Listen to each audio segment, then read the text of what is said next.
Don't buy any lens from 16 to 50 millimeters until you properly measure your space. So let's measure this room, the distance between me and the camera, and see how the image looks with 16, 24, 35 or 50 millimeters. The size of my room is 11 by 9 feet. I have the desk positioned in the corner of my room right now to take advantage of the longer diagonal of this small space. But because most people keep the desk against the wall and the camera with a tripod or a stand on the desk, I will take the measurements keeping the camera on the desk and ignoring the space behind the camera. I use my main camera for talking head videos, the Sony ZV-10, which is a crop sensor camera. The crop factor is 1.5 and I will use the new kit crop lens 16 to 50 millimeters to demonstrate it. Remember that if you use a full sensor camera, the distances will be different. But because the ZV-10 is the most popular camera for talking head videos, I will demonstrate using it. To make the best decision for your talking head videos, streams, courses or online calls, you must know some key points before the measurement. Number 1.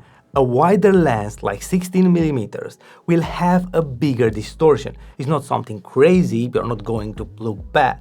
I'm using right now the 16 millimeters and I am happy with the image, but compared to 35 millimeters as an example, the image is more distorted. And number 2, with a longer focal distance, the blur behind you will be more pronounced even if you use the same aperture. Learning this clearly, the first impulse is to go for a longer lens, 35 millimeters or even 50 millimeters. But what can we do if we don't have enough space? This is why you need to see how big the space should be for all these focal distances to make the right decision. Also, I will use a 5.6 for all the shots. I want you to see how the frame looks. This is not about the differences between apertures. That's a subject for another video. Pay attention just to the framing and the distances. This is the most important thing. The aperture really depends on your budget. You know what? Actually, I will give you at the end some recommendations for all these focal distances to help you choose the best lenses, but let's find out which focal distance you can use. Let's take the first measurement. I'm using right now 16 millimeters. To have this nice framing, the distance between me and the camera is 2.6 feet.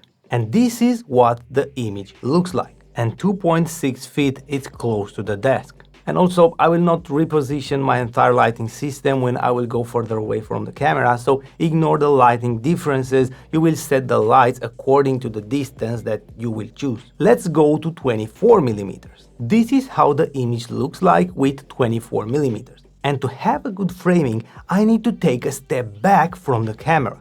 The distance between me and the camera right now is 3.7 feet. Now it's time for one of the most cinematic and popular focal lengths, 35 millimeters. I like how the face is looking with 35 millimeters, but to have a good framing, I took another step back. The distance between me and the camera right now is 5.2 feet. So yes, it looks nice, but do you have enough space? And also there are some disadvantages, we are going to talk about them immediately. Now let's go to 50 millimeters. It's hard for me to make a good framing on this small space with 50 millimeters on a crop sensor. To achieve this framing, the distance between me and the camera is 7 feet.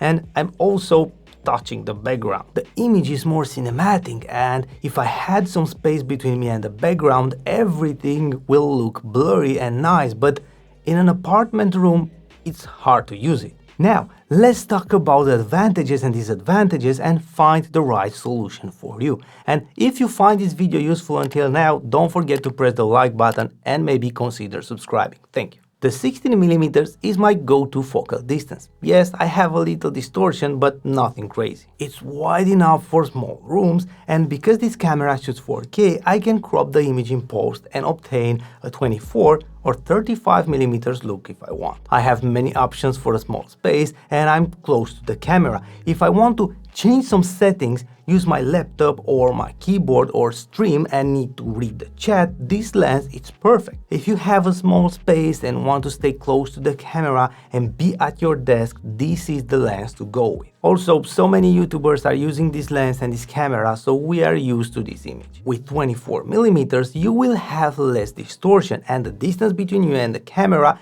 is not that big, but it's big enough not to touch the desk if you don't have space to put the camera behind it. With 35mm, yes, you have maybe the most cinematic and good looking framing, but on a crop, the distance between you and the desk is already big. 5 feet, it's enough to keep you unable to operate the computer or read the chat if you don't have space to put the camera behind the desk at a distance. And even if you have that space, if you want to change some settings, it will be uncomfortable. But if you just talk and don't want to operate the computer or read the chat and have enough space, yes, 35mm will look awesome. Just carefully measure the distance and be sure that you have enough space for this one. And about 50mm, the distance is big. If you like it and have enough space, it is cool, but you need a big room. The majority of educators, talking head creators, trainers, consultants, and teachers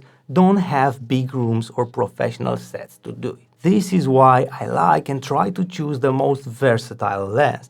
I want to be able to use it in as many situations as possible. And now I have a bonus for you. I want to recommend a few lenses for all these focal lengths. For 16mm, I always recommend Sigma 16mm f1.4. The image is so sharp, I'm using it right now.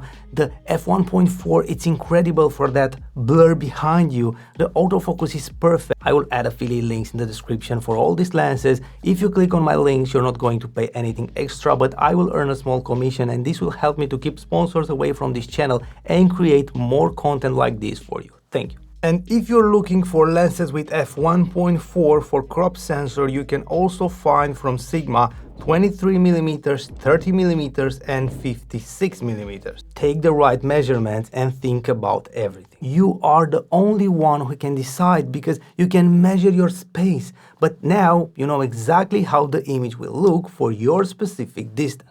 But you can choose the perfect lens and create the perfect framing and still have a bad image if you don't take care of the most important step when it comes to image quality. If you shoot in a small space, I have a dedicated video where I show you the perfect solution to improve your image quality, saving space and money.